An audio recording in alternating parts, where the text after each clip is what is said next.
Welcome to the new topic, arrays of structs. What is an array of structs? What is an array of structs? Like other primitive data types. Primitive data types को मैंने बताया था आप लोगों को कि primitive data types वो data types होते हैं जो कि built-in data types होते हैं। एक होते हैं primitive data types और दूसरे किस्म के हैं non primitive data types। अगर आप स्ट्रक्चर का सोच लें, स्ट्रक्चर आपके पास ये है नॉन प्रिमिटिव डेटा टाइप्स है। यानी आप कह सकते हैं कि स्ट्रक्चर और क्लासेस और ऑब्जेक्ट्स आपके पास नॉन प्रिमिटिव डेटा टाइप्स है। Non primitive types mean user defined data types है। लेकिन अगर आप लोग इंटीजर, फ्लोट, डबल, लॉन्ग और ये स्ट्रिंग और कैरेक्टर को देख लें तो आपके पास प्रिमिटिव डेटा टाइप्स है, क्योंकि ये बिल्ट इन डेटा टाइप्स है। ठीक है, मैं थोड़ा सा यहाँ पे समझाने की कोशिश करता हूँ। यहाँ पे अगर आप लोग देख लें, यहाँ पे व्हाट इज दिस इंटीजर और ए। मैं अगर आप लोगों से पूछूं कि ये क्या है तो आप लोगों का आंसर होगा कि ये आपके पास वेरिएबल का नाम है। और मैं अगर आप लोगों से पूछूं कि ये क्या है तो आप लोगों का आंसर होगा कि आपके पास तो आप लोगों का आंसर होगा कि आपके पास डेटा मतलब डेटा टाइप है। और ये आप लोगों के पास एक वेरिएबल का नाम है।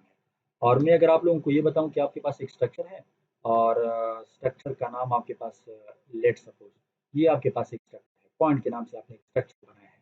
और मैं अगर आपको बताऊं कि यानी ये आपके पास स्ट्रक्चर है, ठीक है, ये आपके पास पॉइंट के नाम से एक स्ट्रक्चर आपने बनाया है और ये स्ट्रक्चर की बॉडी क्लोज होती है। ठीक है, यहाँ से लेकर यहाँ तक एक यहाँ से सॉरी यहाँ से लेकर यहाँ तक आपके पास एक स्ट्रक्चर है। ठीक है, मैं अगर आप लोगों से अभी पूछूं कि व्हाट इज दिस और मैं आपको कह दूं कि पॉइंट P1, तो अगर मैं आप लोगों से पूछूं कि व्हाट इज ये P1 तो आप लोग कहते हैं कि एक वेरिएबल है। और मैं अगर आप लोगों से पूछूं कि ये क्या है तो आप लोग कहेंगे कि ये एक स्ट्रक्चर है। लेकिन अगर आप इसको देख लें ये कोई बिल्ट इन नहीं है, ये कोई बिल्ट इन नहीं है, ये हमने डिफाइन किया, यूजर ने डिफाइन किया है। और ये वेरिएबल तो वैसे हम डिफाइन करते हैं, हम ले लेते हैं। ठीक है, ये तो हमारे ऊपर डिपेंडेंट है कि हम किस टाइप का वेरिएबल ले रहे हैं, कौन सा नाम इसको देना चाहते हैं। लेकिन नेमिंग कन्वेंशन का आप लोगों को ख्याल रखना होता है। मैंने आपको कहा कि व्हाट इज़ दिस तो आप लोगों ने बताया कि ये वेरिएबल का नाम है। मैंने आपको बताया कि व्हाट इज़ दिस तो आप लोगों ने बताया कि ये आपके पास एक डेटा टाइप है। तो इस किस्म के डेटा टाइप्स को कहते हैं प्रिमिटिव या प्रिमिटिव डेटा टाइप्स। ये कौन से डेटा टाइप्स हैं? ये बिल्ट इन डेटा टाइप्स है। एक लैंग्वेज के अंदर बिल्ट इन आते हैं। ठीक है, और मैं अगर आप लोगों से पूछूं कि व्हाट इज दिस तो आप लोग कहते हैं कि ये आपके पास एक स्ट्रक्चर है और ये उसका एक वेरिएबल है। तो आप कह सकते हैं कि ये स्ट्रक्चर वेरिएबल है और ये उसका टाइप है। यानी इस तरह ये एक वेरिएबल है और ये उसका टाइप है। तो ये आपके पास एक स्ट्रक्चर वेरिएबल है और ये इसका टाइप है। लेकिन ये आपके पास नॉन प्रिमिटिव टाइप है। नॉन प्रिमिटिव डेटा टाइप्स है। कौन सा डेटा टाइप्स है आपके पास? नॉन प्रिमिटिव डेटा टाइप है। क्यों नॉन प्रिमिटिव डेटा टाइप्स है? इसको आप कह सकते हैं यूजर डिफाइंड और यूजर डिफाइंड डेटा टाइप्स। ठीक है, इसको आप यूजर डिफाइंड डेटा टाइप्स भी कह सकते हैं। ठीक है, ये आप लोग फिर क्लासेस और ऑब्जेक्ट्स में पढ़ेंगे डिटेल से कि और इसको आप कह सकते हैं और built in built in data types. ठीक है, आप इसको कह सकते हैं बिल्ट इन डेटा टाइप्स। ठीक है, तो ये थोड़ा सा मैंने समझा दिया कि आप यूजर डिफाइंड डेटा टाइप्स और non user defined data types या बिल्ट इन टाइप्स क्या होते हैं। अच्छा, इसके बाद चूंकि बात यहाँ से चली गई थी, ठीक है, like other primitive types like other primitive types we can create in arrays of structures. ठीक है, यानी जिस तरह हम स्ट्रक्चर डिफाइन करते हैं और फिर जब हम स्ट्रक्चर की वेरिएबल्स ले लेते हैं वो हमारे पास नॉर्मली क्या होते हैं, वो अगर आप देख लें इस एग्जांपल में, अगर आप देख लें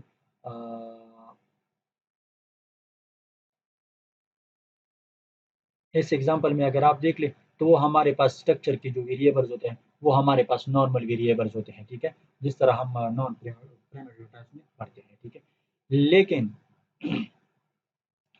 हम ये जो वेरिएबल्स होते हैं, ये वाले वेरिएबल ये हम इस तरह भी ले सकते हैं कि हम एरेज ले लें, इस तरह कर दें। ये आपके पास अभी एक एरे हो गई। इस कॉन्सेप्ट को फिर कहते हैं arrays of structure, arrays of struct या एरेज ऑफ स्ट्रक्चर। इस कॉन्सेप्ट को अगर आप ये वाले वेरिएबल्स हैं, ये जो वेरिएबल्स हैं स्ट्रक्चर वेरिएबल्स, अगर आप इसको एरे टाइप ले तो फिर इसको आप कह सकते हैं कि आपके पास क्या है, एरेज ऑफ स्ट्रक्ट या एरेज ऑफ स्ट्रक्चर। ठीक है, तो इस कॉन्सेप्ट को मैं भी करने जा रहा हूँ। ठीक है, अच्छा instead of declaring multiple variables, कभी कभी इस तरह होता है कि आपके पास लेट सपोज 100 स्टूडेंट्स है और 100 स्टूडेंट्स के लिए फिर आपने वेरिएबल्स लेने होते हैं, S1 S2 S3 4 5 6 7 8 and so on up to 100, यानी आपने इस तरह करना होता है। फॉर एग्जांपल आपके पास कितने हैं, S1 S2 S3 S S3 S4, ठीक है, इस तरह आपने करना होता है और लास्ट आपने जाना होता है कहाँ तक, यहाँ पे आप लेट सपोज कह देखिए इस 100, तो आपके पास लेट सपोज 100 स्टूडेंट्स है, तो फिर 100 के लिए आपने ये डिफाइन करना होता है या क्लियर करना होता है, थोड़ा सा मुश्किल है। इस प्रॉब्लम को सॉल्व करने के लिए फिर हम क्या करते हैं, यहाँ पे हम एरे टाइप का डिक्लेयर करते हैं, तो 100 ये देते हैं। ठीक है, फिर जीरो इंडेक्स पे जो होगा वो इस वन के लिए होगा, लेट सपोज हम नॉर्मली इस तरह करते हैं। ठीक है, जीरो इंडेक्स जो होगा वो इस स्टूडेंट वन, वन इंडेक्स जो होगा वो स्टूडेंट टू के लिए, three four five and last आपके पास 100 तक होगा। अगर आपके पास 1000 है तो बस आप 1000 कर लिए यहाँ पे। ठीक है, आप इस तरह कर सकते हैं। तो ये प्रॉब्लम आता है, तो इस प्रॉब्लम को हम फिर सॉल्व करते हैं अरेज ऑफ स्ट्रक्ट के जरिए, यानी यहाँ पे हम स्ट्रक्चर वेरिएबल जो है वो हम एरेज ले लेते हैं, वो हम क्या ले लेते हैं, एरेज को ले लेते हैं। So instead of declaring multiple variables, we can also declare an array of structure in which each element of the array will represent a structure variable. Each element of array, each element of array का मतलब ये है कि zero index जो है वो भी each element है, ये भी each element है। अगर आप वन इंडेक्स को ले ले तो वो another each element है। ठीक है, टू इंडेक्स, थ्री इंडेक्स, हर एक इंडेक्स आपके पास एक स्ट्रक्चर वेरिएबल होगा, हर एक इंडेक्स आपके पास क्या होगा, एक स्ट्रक्चर वेरिएबल होगा। यहाँ पे मैं दोबारा समझाने की कोशिश करता हूँ। Instead of declaring variable multiple variable we can also declare an array of structure. ठीक है, और in which each element of the array, each element of the array का मतलब ये है कि जीरो इंडेक्स आपके पास वन एलिमेंट है, वन इंडेक्स आपके पास सेकंड एलिमेंट है, टू इंडेक्स आपके पास थर्ड एलिमेंट है एंड सो ऑन। अगर आपके पास इस 100 है तो इस 99 आप एरे जो 99 इंडेक्स है वो आपके पास 99वां एलिमेंट्स होगा। ठीक है, will represent structure of variable. ठीक है, तो इस प्रोग्राम को थोड़ा सा मैं समझाने की कोशिश करता हूँ। इस प्रोग्राम का क्या होगा, ठीक है, यहाँ पे आप देख सकते हैं, यहाँ पे आप देख सकते हैं, तो इसकी तरफ जाते हैं। ठीक है, तो यहाँ पे आप देख ले एक स्ट्रक्चर डिफाइन किया गया है और स्ट्रक्चर का नाम आपके पास पॉइंट है, उसके अंदर दो सिंपल वेरिएबल्स है, दोनों का जो टाइप है एक्स, दोनों का जो टाइप है वो इंटीजर है। एक वेरिएबल का नाम आपके पास एक्स है और दूसरी वेरिएबल का नाम आपके पास वाई है। लेकिन यहाँ पे आप देख ले create an array of structure. देखो नॉर्मली हम इस तरह करते थे, नॉर्मली अगर आप देख ले तो हम इस तरह करते थे। चलो मैं इसको कॉमा करता हूँ, S1, ठीक है, फिर S2, S2 S3, ये हमारे पास नॉर्मल वेरिएबल्स थे जो हम प्रिमिटिव में हम वो जो बात कर रहे थे। ठीक है, लेकिन यहाँ पे कॉन्सेप्ट थोड़ा सा चेंज है। ये आपके पास स्ट्रक्चर का नाम है और आप यहाँ पे स्ट्रक्ट की भी लगा सकते हैं। ये ज़रूरी ऑप्शनल है, अगर आप लगाना चाहते हैं लगा सकते हैं, अगर आप नहीं लगाना चाहते स्ट्रक्चर के वेरिएबल्स को डिक्लेयर करने के लिए अगर आप यहाँ पे स्ट्रक्ट लगाए ठीक है, अगर नहीं लगाए फिर भी ठीक है, कोई मसला नहीं है। ठीक है, तो पॉइंट स्ट्रक्चर का नाम है और यहाँ पे जो स्ट्रक्चर वेरिएबल है वो एरे टाइप का है और इसका साइज आपके पास 10 है। तो एक्सेस एरे मेंबर्स, तो यहाँ पे अगर आप लोग देख ले, मैंने आपको कहा था कि स्ट्रक्चर का जो भी एलिमेंट होगा, यानी आप देख ले वे एरे का जो भी एलिमेंट होगा, structure in which each element of the array will represent structure variable, each element of the array will represent structure variable, यानी जीरो जो एलिमेंट है, जीरो इंडेक्स पे जो एलिमेंट होगा वो लेट सपोज इस वन को रिप्रेजेंट करता है, सेकंड इंडेक्स पे जो होगा वो स्टूडेंट टू को, थर्ड इंडेक्स पे स्टूडेंट थ्री के एंड सो ऑन। एंड इस 99 जो होगा वो आपके पास 99 इंडेक्स जो होगा वो आपको इस 99 रिप्रेजेंट करेगा। तो यहाँ पे आप लोग देखिए ये ईच एलिमेंट को रिप्रेजेंट करता है, जीरो इंडेक्स ईच एलिमेंट को रिप्रेजेंट करता है, यहाँ पे जीरो इंडेक्स ईच एलिमेंट को रिप्रेजेंट करता है। तो structure variable zero and zero जो है, स्ट्रक्चर वेरिएबल जीरो एलिमेंट जो है, ठीक है, और उसके लिए हम एक्स को इनिशियलाइज कर देते हैं, फिर हम वाई को इनिशियलाइज कर देते हैं, फिर सेकेंड एलिमेंट के लिए हम एक्स को इनिशियलाइज कर देते हैं और फिर वाई को इनिशियलाइज कर देते हैं। यहाँ पे आप फिर देख लें, in which each element of the array will represent structure variable, each element zero index पे element one and experiment, two and experiment and so on. ठीक है, ये आप देख ली। वन एंड एक्स के जो एलिमेंट थे उनको हमने जो मतलब एक्स उनके लिए हमने एक्स को 0 से इनिशियलाइज कर दिया, सॉरी 10 से पहले हमने 10 से इनिशियलाइज कर दिया, वाई को हमने 20 से इनिशियलाइज कर दिया। फिर सेकंड जो फर्स्ट इंडेक्स है उसके लिए हमने 13 से इनिशियलाइज कर दिया एक्स को, और वाई को हमने 30 से इनिशियलाइज कर दिया। अभी अगर आप इसको प्रिंट करना चाहते हैं तो आसान तरीका है, जीरो इंडेक्स के को जो हमने इनिशियलाइज किया था, ठीक है, तो एक्स के लिए इनिशियलाइज किया था, एक्स को प्रिंट कर दे। फिर जीरो इंडेक्स के लिए हमने वाई को इनिशियलाइज कर दिया, तो वाई को प्रिंट कर दे। यहाँ पे वन इंडेक्स के लिए एक्स को प्रिंट कर दे, और वन इंडेक्स के लिए वाई को प्रिंट कर दे। ठीक है, अगर आप इसको रन कर दे तो इसका आउटपुट कुछ इस तरह से होगा।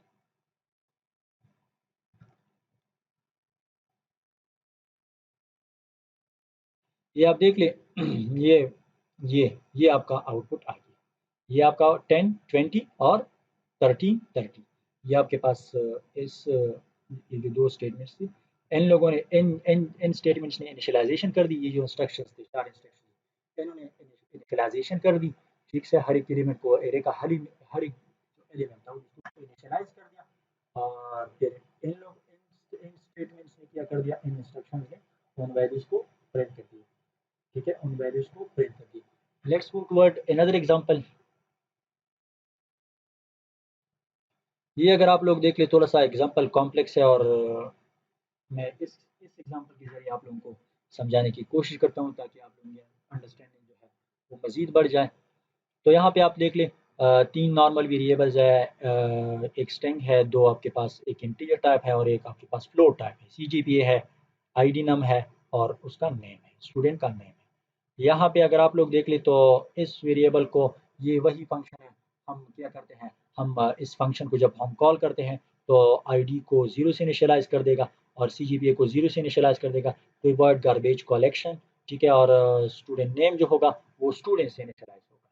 ठीक है, लेकिन अगर आप यहाँ पे देख लें, अगर आप यहाँ पे देख लें तो ये फंक्शन जब कॉल होगा तो इसको हम नेम सेंड करेंगे एज आर्गूमेंट, यहाँ पे आईडी सेंड करेंगे, और यहाँ पे कुछ मार्क्स या सीजीपीए सेंड करेंगे। ठीक है, तो इस फंक्शन को कौन फिर किया होगा, इस फंक्शन का काम आपके पास होगा कि वो उन वैल्यूज को प्रिंट कर दे। और यहाँ पे स्ट्रक्चर की बॉडी एंड हो चुकी है, एंड ऑफ स्ट्रक्चर। ठीक है, यहाँ पे स्ट्रक्चर की बॉडी आपके पास एंड हो गई है। ठीक है, यहाँ यहाँ से इसके बाद फिर मेन फंक्शन स्टार्ट हो चुका है। ठीक है, और यहाँ पे अगर आप लोग देख लें, स्ट्रक्चर वेरिएबल जो है वो किस टाइप का है, एरे टाइप का है, एरेज ऑफ स्ट्रक्चर। ठीक है, एरेज ऑफ स्ट्रक्चर। तो यहाँ पे अगर आप लोग देख लें, मैंने आपको कहा था कि एरे का हर एक इंडेक्स जो है वो ईच एलिमेंट होगा। वो क्या होता है, वो is a structure variable, each structure variable होता है। ठीक है, तो पहले हमने जीरो इंडेक्स के लिए ये कॉल कर दिया। ठीक है, तो ऊपर वाला फंक्शन कॉल हो जाएगा, और आपको सिर्फ ये स्टूडेंट डिस्प्ले हो जाएगा, बाकी जीरो जीरो डिस्प्ले हो जाएंगे। बाकी क्या डिस्प्ले हो जाएंगे, जीरो जीरो डिस्प्ले हो जाएंगे। अगर आप इसको कॉल कर दे तो कॉल कर सकते हैं। ठीक है, फिर यहाँ पे क्या होगा, यहाँ पे इनिशियलाइजेशन है, वन इंडेक्स जो है वो ईच एलिमेंट कंसीडर होगा, और वन उसके लिए हमने इस फंक्शन को कॉल किया है। ठीक है, फिर जो टू इंडेक्स है वो एक और एलिमेंट कंसीडर किया जाएगा, थ्री वाला एक और, फोर वाला एक और। ठीक है, अभी अभी अगर आप लोग देख ले, अगर आप लोग इसको एक्सेस करना चाहते हैं, एक तरीका तो यह है कि आप लोग सिंपली इस तरह कर दें, वन इंडेक्स पे इस नेम को देख ले, वन इंडेक्स पे जो स्ट्रक्चर वेरिएबल है, यानी वन इंडेक्स आपके पास ईच स्ट्रक्चर एलिमेंट है, वन इंडेक्स आपके पास ईच स्ट्रक्चर एलिमेंट है। इसके लिए आप इस नेम को अगर आप देखना चाहते हैं तो इस तरह कर दें। अगर आप फिर इस वन के लिए आप नंबर को देखना चाहते हैं, वो आप इस तरह कर सकते हैं। अगर आप फिर सी जी पी देखना चाहते हैं तो आप इस तरह कर सकते हैं। ठीक है, एक तरीका ये है, एक तरीका आपके पास है। मैं थोड़ा सा इसको कमेंट आउट करता हूँ। ठीक है, तो इसको मैंने कमेंट आउट कर दिया, तो आप अगर इसको देखना चाहते हैं तो आप देख लें। ठीक है, तो मैंने चूंकि वन के लिए किया है, अगर आप लोग देख ले वन के लिए मैंने किया है, तो वन पे आपके पास अगर आप देख लें तो वन इंडेक्स की कौन सी वैल्यूज थे, नजीब था, वन था, और 3.767 थी। ठीक है, अगर आप फिर इसको जीरो के लिए कर दें तो जीरो पे स्टूडेंट होगा, और मैंने आपको बताया था कि बाकी जो वैल्यूज होंगे वो जीरो से इनिशियल होंगे। अगर आप इसको देख ले अभी, तो देखिए आपके पास स्टूडेंट था, क्योंकि हमने डिफ़ॉल्ट वैल्यू स्टूडेंट दिया था, बाकी ज़ीरो थे। अगर आप अभी टू को देखना चाहते हैं तो टू को आप देख लें, टू पे आपके पास के कौन सी वैल्यूज होंगे। ठीक है, एरे का जो टू इंडेक्स है होगा उस पर आकर आप देख लें तो टू इंडेक्स पे आपके पास नदीम है, टू है और 3.57 है, ये आप देख सकते हैं यहाँ पे, ठीक है, ये आप देख सकते हैं। इसके बाद देखो नॉर्मली हम जब एरे को इटरेट करते हैं या एरे के अंदर जो एलिमेंट्स है उसको अगर हम शो करना चाहते हैं तो नॉर्मली हम लूप को यूज करते हैं, नॉर्मली हम क्या यूज करते हैं, लूप को यूज करते हैं। तो हम लूप के जरिए फिर क्या करते हैं, एरेज को इटरेट करते हैं, ये आप देख लें। तो यहाँ पे चूंकि हम स्ट्रक्ट एरे के एलिमेंट्स को प्रिंट करना चाहते हैं, ठीक है, तो जीरो से हमने इनिशियलाइजेशन स्टार्ट की है, 5 तक जा रहा है, ठीक है, तो प्लस प्लस किया गया है, ठीक है। तो यहाँ पे आप देखिए जीरो इंडेक्स के लिए आप फंक्शन को कॉल कर दें, जीरो इंडेक्स के लिए आप इस फंक्शन को कॉल कर दें, तो जीरो इंडेक्स के लिए जीरो इंडेक्स का जो एलिमेंट है उसके लिए सारे के सारे डिस्प्ले हो जाएंगे। फिर इसके बाद वन इंडेक्स के लिए कॉल, जीरो इंडेक्स पे पहले जीरो है, इनिशियलाइजेशन जीरो से स्टार्ट होता है तो जीरो के लिए हो गया, फिर आई प्लस प्लस हो जाएगा तो वन के लिए हो गया, फिर आई प्लस प्लस हो जाएगा टू के लिए हो गया, फिर आई प्लस प्लस हो जाएगा थ्री के लिए हो गया, फिर आई प्लस प्लस हो जाएगा फोर के लिए हो गया, फिर आई प्लस प्लस हो जाएगा फाइव, क्योंकि five is not less than five तो कंडीशन इज फॉल्स, फिर कंट्रोल जो है बाहर जाएगा और एरे के सारे एलिमेंट्स डिस्प्ले होंगे, आप आउटपुट देख सकते हैं। ये देखिए पहले जीरो के लिए तो जो नॉन पैरामीटराइज फंक्शन था इनिट जिसमें आर्गुमेंट्स नहीं थे, जिसमें पैरामीटर्स नहीं थे, वो कॉल हो गया।